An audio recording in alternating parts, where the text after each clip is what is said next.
The grand chamber of the Galactic Council gleamed with lights from 1,000 worlds. Ambassador Sarah Keene stood at the center of it all, her dark suit looking plain next to the colorful scales, feathers, and chitinous plates of the other delegates. She smiled as the council speaker, a tall being named Jother, welcomed humanity to the galactic community. "We are pleased to accept Earth into our union," Jother said, his voice resonating through translation devices. "Your species has shown remarkable progress. You have art, philosophy, and technology. You have passed all our tests for civilization." Sarah nodded politely. Around her, the other delegates made sounds of approval. Some clicked their mandibles. Others hummed in harmony. A few released pleasant-smelling chemicals into the air. "However," Jother continued, "we have one final assessment. All species must complete the society compatibility test. It is simple. We merely scan your psychological patterns to understand how your natural social structure works." Sarah felt a slight tingle as invisible scanners passed over her and the other human delegates. The process took only seconds. Then Jother's face changed. His skin shifted from calm blue to alarmed orange. "This cannot be correct," he said, looking at his display screen. "The results are impossible." A murmur rippled through the chamber. Council members leaned forward, their various sensory organs focused on Jother and the humans. "What seems to be the problem?" Sarah asked calmly. Jother's voice shook slightly. "According to these readings, your social hierarchy is not biological. You have no pheromonal markers for dominance, no telepathic bonds, no genetic programming for social order. Your scan shows that human society is artificial." The chamber fell silent. Several delegates made distressed sounds. "That's correct," Sarah said simply. "But how?" A delegate from the Harmonious Collective stood up, her crystalline body chiming with agitation. "How do you know your place in society? How do you know who to follow, who to trust, who leads and who serves?" "We decide," Sarah replied. "We make agreements. We create rules. We teach our children those rules, and they follow them." "But what enforces these rules?" Jother asked. "What compels obedience?" "Other humans," Sarah said. "And sometimes just our own conscience. We have police, courts, and prisons for those who break our agreements. But mostly, we follow the rules because we choose to." A reptilian delegate hissed in confusion. "You mean your social order exists only because you agree it exists?" "Yes," the chamber erupted. Delegates spoke over each other in dozens of languages. The translation devices struggled to keep up with the chaos. "Order!" Jother called out. Slowly, the noise died down. He turned back to Sarah, his skin now a deep purple of concern. "Ambassador Keene, please help us understand. In every other known species, society emerges naturally. The Hive Queens of Zintara do not choose to lead. They are biologically driven to organize their workers. The Pack Lords of Raxus follow the strongest because their instincts demand it. The collective shares thoughts automatically through quantum entanglement. But you built your society from nothing." "Not from nothing," Sarah corrected gently. "We built it from ideas, concepts, beliefs. But those are not real, a floating gas being interjected. Ideas have no physical substance. They're real enough to us," Sarah said. "Real enough that billions of humans organize their entire lives around them. We have invisible lines we call borders. We cannot see or smell them, but we'll defend them with our lives. We have abstract concepts we call money. It's just numbers in computers, but we'll work our whole lives to accumulate it. We have hierarchies based on pieces of paper we call degrees and certificates." "This is madness," Jother whispered. "Perhaps," Sarah admitted. "But it's our madness. And it works." A small furred delegate stood on her seat. But what about inequality? Our scans show vast differences in how individual humans live. Some have abundance while others starve. Some command while others obey. In natural societies, such imbalances are biologically determined. The queen eats first because she must produce eggs. The alpha mates first because he has the strongest genes. But you have no biological justification. How can you tolerate such suffering? Sarah's smile faded. We tolerate it because we've agreed to the systems that create it. Sometimes we fight to change those systems. Throughout our history, we've had revolutions, reforms, and social movements. But yes, we often accept suffering as part of how things are. Even when it harms your own genetic relatives. The third delegate pressed. Even then, Yather sat down heavily. Let me make sure I understand. You have created an entirely artificial framework for your society. This framework causes suffering to many of your people. You have no biological drive to maintain this framework. And yet you do maintain it through pure collective belief and enforcement? That's correct. Why? Sarah paused, considering her answer carefully. Because the alternative is worse. We tried living without society long ago. We know what humans are like without rules, without structure, without shared agreements. We've seen what happens when the framework breaks down. So we built civilization to contain ourselves. Contain yourselves? Jathar's skin flashed to white. From what? From what we're capable of, Sarah said quietly. We built society to protect ourselves from ourselves. The chamber had gone completely silent. Every delegate stared at the humans with new eyes. Fear, confusion, fascination. Finally, an elder delegate spoke, her voice ancient and measured. You mean to tell us that you know your social structure is artificial, that it causes harm, and that you maintain it anyway through sheer will? Yes, and this structure is all that prevents you from… What, exactly? Sarah met the elder's gaze. That's what you should be asking yourselves. We've built a cage and locked ourselves inside it. We've created laws, morals, ethics, and customs. We've made it incredibly complex, with thousands of rules most of us don't even know. We punish each other for breaking these invisible rules.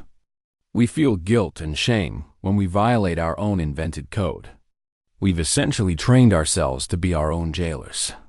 But why? Jather asked again, his voice barely above a whisper.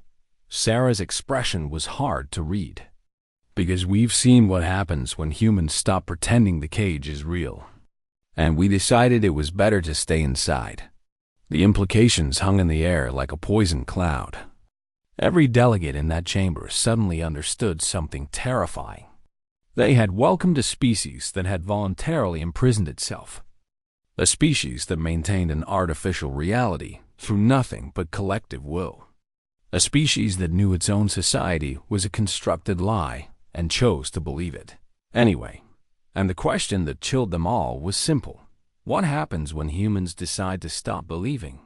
Dr. Venakara had studied over 40 species in her career as a xenosociologist, but none had prepared her for humans. She stood in the busy streets of New York City, her camouflage field making her invisible to the crowds rushing past. The council had sent her to Earth with one mission: understand how human society actually functioned. For 3 months, she had traveled the planet. She visited cities and villages, corporations and communes, democracies and dictatorships. What she found disturbed her more each day. She watched humans wake up each morning and go to jobs they hated. They spent hours in boxes called offices, doing tasks that gave them no joy, earning money that never seemed to be enough. When she asked them why, they said things like, "I have to pay rent," or "I need health insurance," or "That's just how it is." But none of it was real. The money was just numbers. The property lines were just agreements. The jobs were just collective pretending. Yet humans treated these invented concepts as if they were physical laws, as unchangeable as gravity. Venakara visited a human school and watched something that made her feel physically ill. The children arrived full of energy and curiosity. They wanted to run, play, explore, and ask questions. But the teachers made them sit still, stay quiet, follow instructions, raise their hands before speaking, form lines, take tests, memorize information they would never use. She watched as bright, wild young humans were systematically trained to suppress their instincts, to override their natural desires, to fit into predetermined boxes. The humans called this education, but Venakara recognized it for what it was: domestication. Humans were domesticating their own children. "They're breaking them," she whispered into her recording device. Deliberately breaking their natural patterns to make them fit the artificial structure. She attended a human court and watched as people argued over invisible rules written in books. Some humans wore special clothes to show their role in this ritual. A judge sat elevated above everyone else, not because of any biological superiority, but because the other humans agreed to grant him authority. People were sent to cages called prisons for violating rules that had no basis in nature or biology. The truly horrifying part was that most humans knew the person in the judge's seat was just another human. They knew he had no special powers. They knew the laws were written by other humans and could be rewritten, but they acted as if these things were absolute truth. Venakara documented everything. She recorded humans standing in lines, even when no physical barrier forced them to stay in order. She filmed people stopping their vehicles at red lights, even when no other vehicles were coming. She watched humans work 40 years for retirement funds that might disappear in an economic crash based on collective loss of confidence in imaginary value. One day, she followed a man named Robert. He woke at 6 in the morning to an alarm clock, though his body clearly needed more sleep. He put on uncomfortable clothes called a suit and tie. He drove an hour through traffic to reach his office. He sat in a small cubicle and answered emails for 8 hours, managing spreadsheets for a corporation that existed only as legal paperwork and collective agreement. Robert earned something called a salary, which was deposited as numbers into a bank account. He used those numbers to pay for his apartment, which he didn't own but was allowed to occupy as long as he kept paying. He bought food, though his society produced more than enough to feed everyone. He paid for health care, though his species was intelligent enough to care for its sick without requiring payment.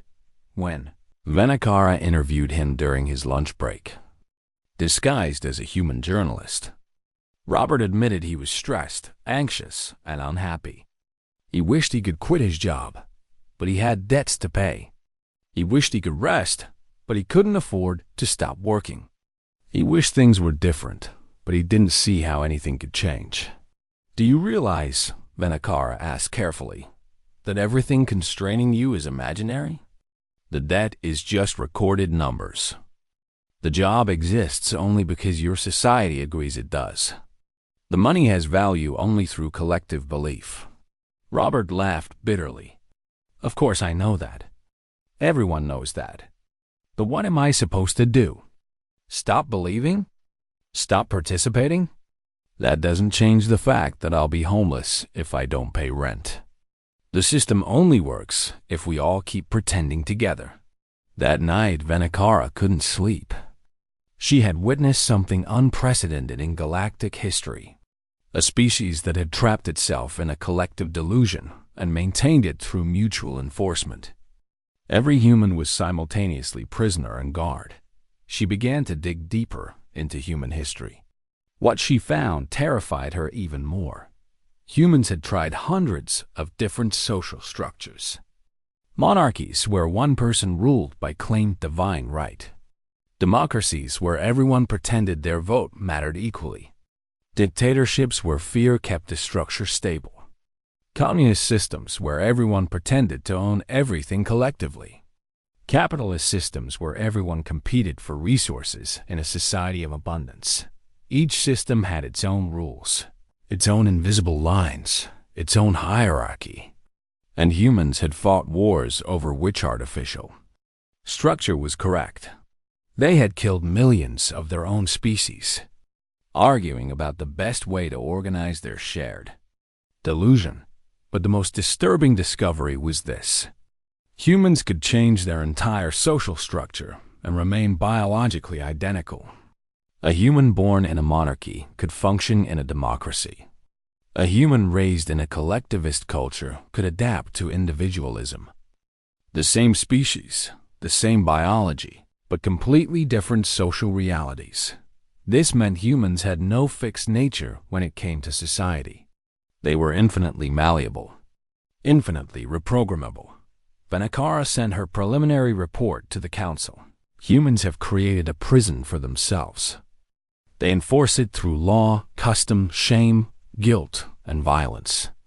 But unlike actual prisoners, they hold all the keys. They could unlock the doors at any moment. They simply choose not to because they fear what they would become without the structure. The council's response was immediate. What do you mean by what they would become? What are humans like without their artificial society? Vanakara researched human history more carefully. She found records of societies that had collapsed. Natural disasters, wars, economic crashes, and other catastrophes that had broken the social structure temporarily.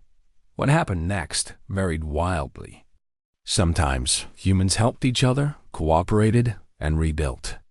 Sometimes they turned on each other with horrifying violence. Sometimes they formed new structures immediately, as if they couldn't exist without rules to follow. Sometimes they thrived in the chaos, finally free from invisible constraints. The pattern was clear.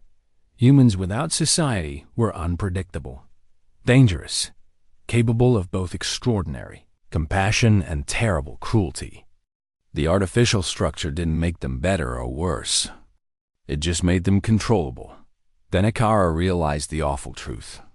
Human society wasn't designed to make humans happy.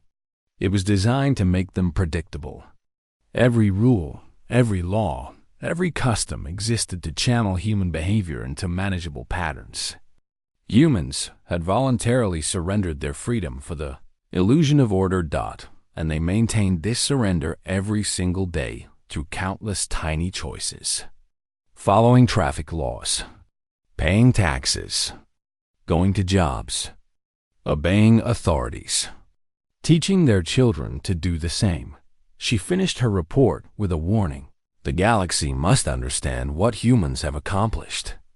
They have performed the most sophisticated act of mass self-manipulation in known history. They have convinced themselves that their prison is necessary, even good. They have made their cage so complex that most of them cannot see the bars anymore. And they have done all of this without any biological imperative driving them. Pure collective will. If humans can reshape their own reality so completely, what could they do to ours? The emergency council session was called 3 weeks after Vanakara's report. But the reason wasn't the report itself. It was what had happened on a small human colony called New Themis. Ambassador Keen stood before the council once again. But this time, the atmosphere was different, hostile, fearful. Explain what happened on New Themis, Jother demanded. His skin flashing angry red. Sarah remained calm. The colonists decided to restructure their society. It's their right as an independent settlement. They didn't restructure, a delegate shouted. They abandoned structure entirely. Our observers reported complete social collapse. Your observers were wrong, Sarah said simply. Jother brought up holographic images. They showed the colony 3 months ago. Neat buildings, organized streets, people in uniforms going to assigned jobs. Then, images from last week. People in casual clothes, no visible hierarchy, no apparent organization. We sent a team to investigate, Jother said. They expected to find chaos, violence, and starvation. Do you know what they found instead? Sarah smiled slightly. A functioning society? Functioning? Jother's voice rose. They have no government, no police, no currency, no property ownership as your Earth defines it. And yet they're thriving. Their productivity has increased. Their happiness metrics are higher than any human settlement we've measured. They've achieved something that should be impossible. They've achieved what humans always achieve, Sarah replied. They've invented a new way to live together. A harmonious collective delegate stood, her crystalline body vibrating with distress. But how? We've studied your colony for weeks. There's no structure, no enforcement, no rules. How do they maintain order? They have rules, Sarah corrected. Just different ones. They made new agreements. They decided which parts of traditional society served them and which parts didn't. Then they kept what worked and discarded what didn't. In 3 months? Jother was incredulous. You're telling us they completely rebuilt their social framework in 3 months? Yes. The council chamber erupted in panic chatter. Venakara, watching from the observers section, felt her blood chill. She had suspected this was possible, but seeing it confirmed was different. This is precisely what we feared, an elder delegate said. Humans don't just maintain an artificial society. They can remake it at will. They can experiment with reality itself. Sarah nodded. Throughout our history, we've tested thousands of ways to organize ourselves. Some lasted centuries. Some lasted days. We've tried rule by the strongest, by the wisest, by the richest, by the majority, by birthright, by lottery. We've organized around religion, ideology, economics, geography, and pure pragmatism. Every attempt is an experiment. But other species cannot do this, Jother said desperately. When our societies fail, we return to our biological baseline. The hive queens reorganize their workers instinctively. The pack lords fight for dominance naturally. But you just invent something new? Usually, Sarah agreed. Sometimes we repeat old patterns. Sometimes we create something unprecedented. But yes, we adapt. We change. We rebuild. Venakara stood up, her voice cutting through the noise. I need to share something the council doesn't know yet. During my research on Earth, I discovered that humans change their social structure constantly, not just during colonies or crises. They do it slowly, incrementally, every single day. She brought up her own data. Watch this. 100 years of human history, compressed. See how the rules change. What was legal becomes illegal.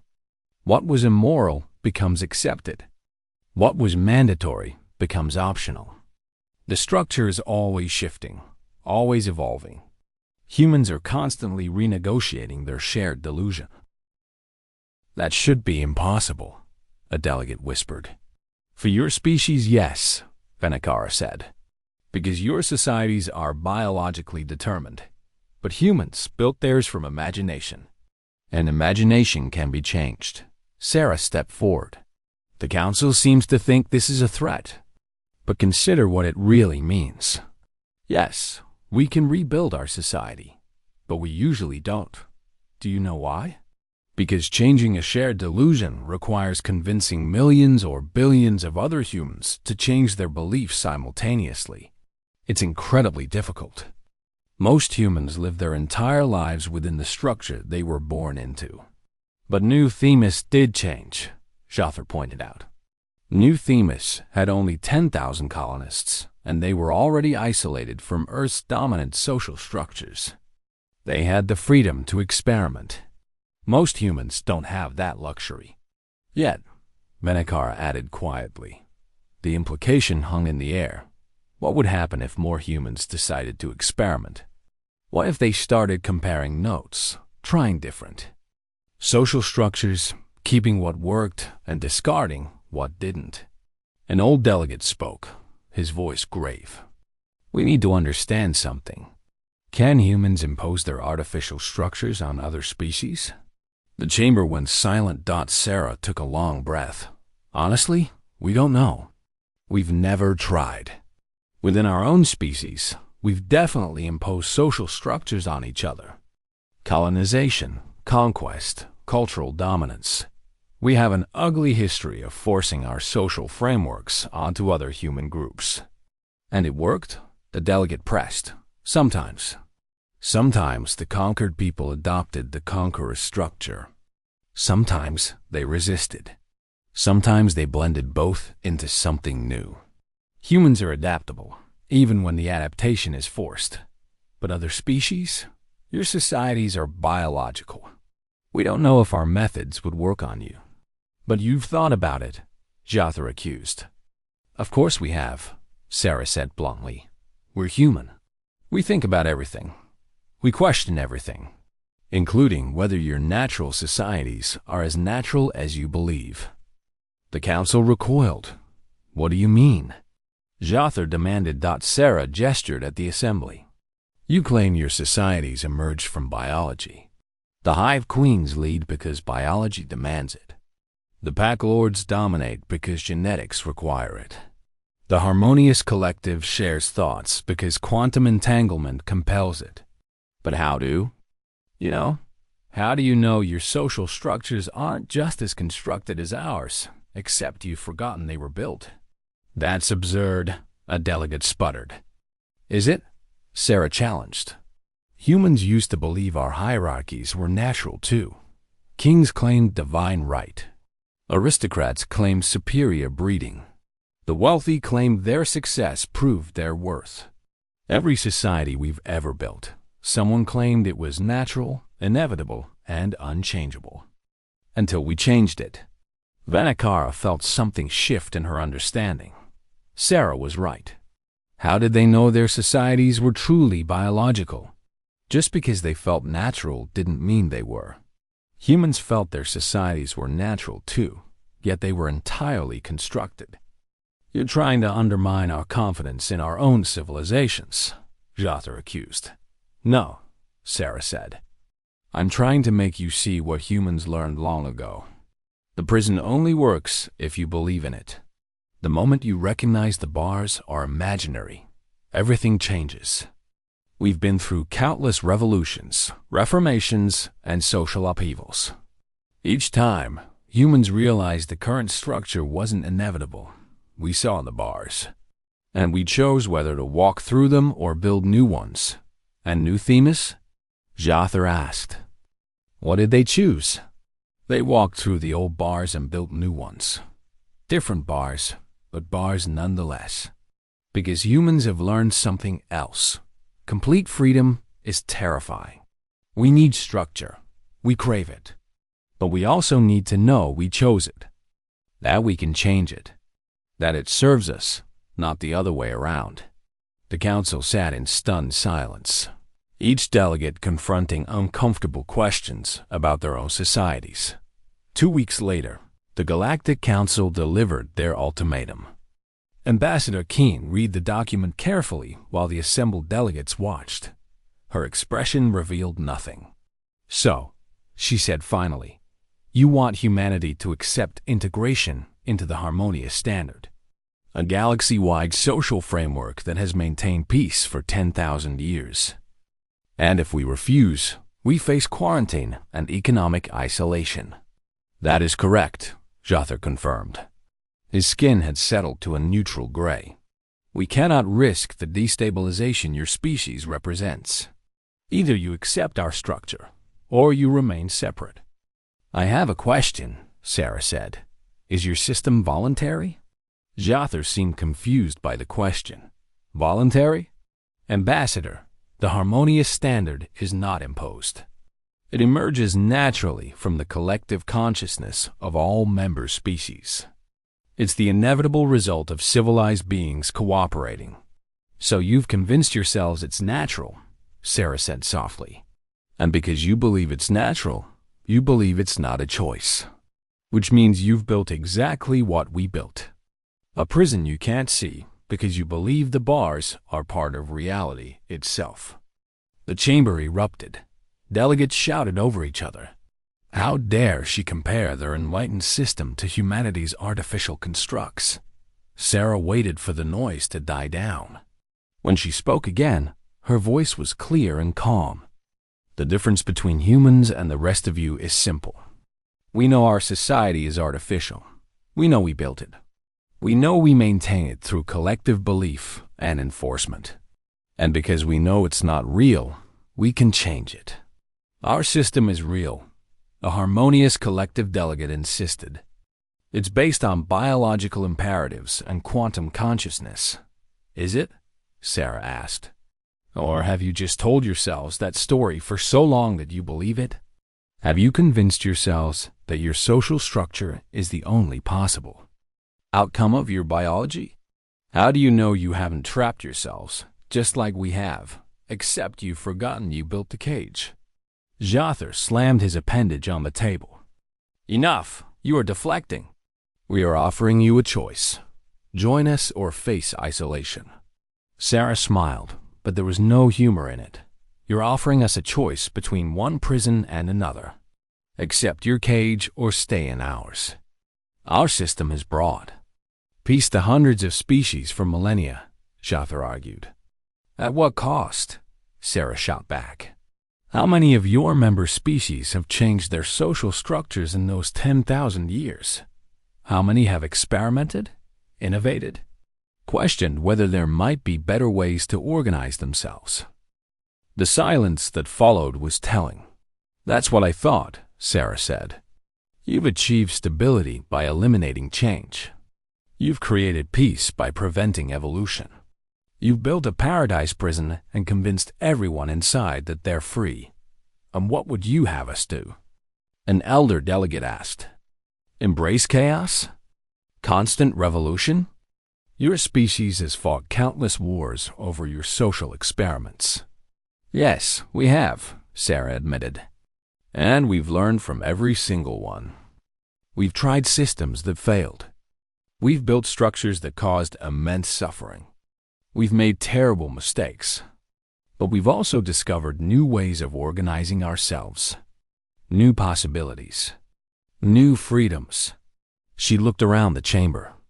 You see our history of conflict and think it proves we're unstable. We see it as proof we're alive. We're still growing. Still learning. Still questioning whether the way things are is the way things should be. Venakara stood up from the observer's section. May I speak? Jather nodded wearily. I've spent months studying humanity, Venakara said, and I've reached a conclusion that the council won't like. Humans aren't the threat. The threat is what humans represent, the possibility of change. Every species in this council has achieved stability by accepting their social structure as fixed, as natural, as inevitable. Humans refuse to accept any structure as final. She turned to face the other delegates. Ambassador Keene asked how we know our societies are biological. I've been thinking about that question. The Hive Queens lead because they're biologically programmed to lead. But who programmed that biology? Evolution, random mutation, and natural selection. There's no intelligence behind it. No design, no purpose. Just chance. What's your point? Jather asked. My point is that humans have realized something we haven't. Evolution gave them biology, but they don't accept that biology is destiny. They've built societies that go against their base instincts. They cooperate in groups of millions despite having no genetic programming for it. They share resources with strangers. They create art and music and philosophy. They've transcended their biology through sheer will. That's why they're dangerous, a delegate muttered. No, Venakara said firmly. That's why they're extraordinary and terrifying. Because if humans can transcend their biology, what does that say about the rest of us?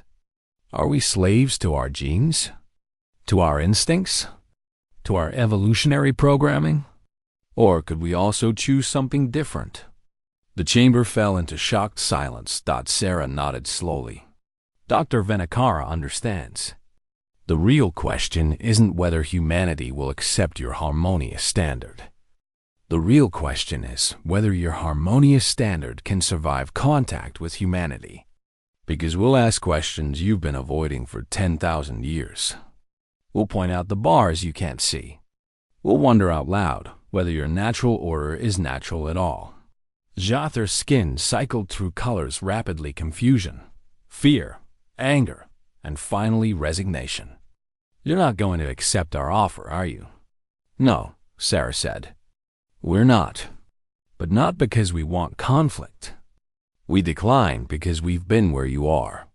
We've built societies we claimed were divine, natural, inevitable. We've told ourselves our hierarchies were the only possible way to organize civilization. And every single time, eventually, someone asked, what if we're wrong? What if there's another way? She stepped forward.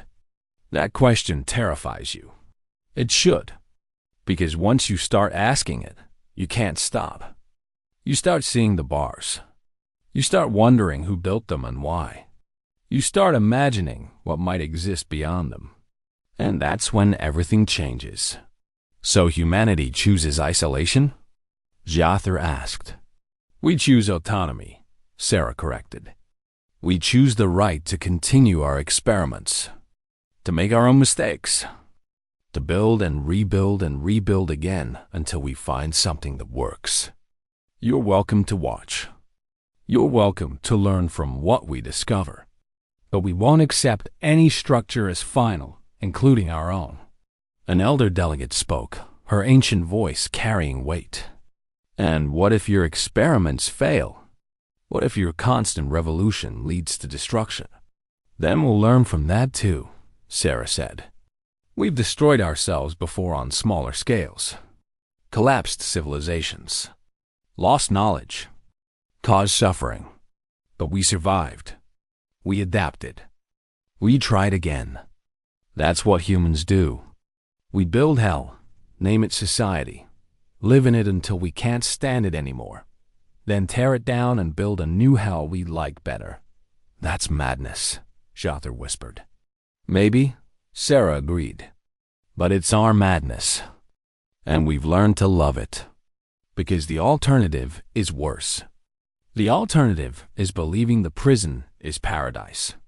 Believing the bars are natural law. Believing that how things are is how things must always be. She looked at each delegate in turn. We know what we are. We're the species that creates hell and calls it civilization. We torture ourselves into compliance with rules we invented. We maintain structures that cause suffering because we fear the chaos of complete freedom. We're simultaneously our own prisoners and our own guards. And we do it consciously, knowingly, willingly. Why? Someone asked. Because we've seen the alternative, Sarah said quietly. We know what humans are without society. We've experienced it in our history. Some of us became monsters. Some became heroes. Most became desperate and afraid. So we built cages to contain ourselves. But we also kept the keys. Because we need to know we can escape if the cage becomes too small. Jathar sat back. The council will need time to deliberate. Take all the time you need, Sarah said. But understand this. Whether you accept us or isolate us, you can't unlearn what we've shown you. You can't unhear the questions we've raised. We've shown you the bars of your own cages. What you do with that knowledge is up to you. 3 days later, the council reached their decision. Humanity was granted provisional membership with a unique designation, species under existential self-determination. They would be allowed to maintain their own social framework, separate from the harmonious standard. They would be studied, observed, and kept at a careful distance. Dr. Venakara's final report became required reading for all galactic diplomatic staff. Her conclusion was simple and profound. Humans are terrifying, not because they're violent, chaotic, or unpredictable, They're terrifying because they're the only species that has achieved true freedom and used it to imprison themselves. They create hell, name it society, maintain it through collective will, and call it civilization. And somehow, impossibly, it works. But the real horror is that they're right. We've all created hells. We've all built prisons. We've just forgotten we built them. Humans remember, and they're not afraid to tear down the bars and build new ones. Across the galaxy, the member species of the Council began to have uncomfortable conversations. They asked questions they'd never asked before. They looked at their social structures with new eyes. And slowly, inevitably, they began to see the bars.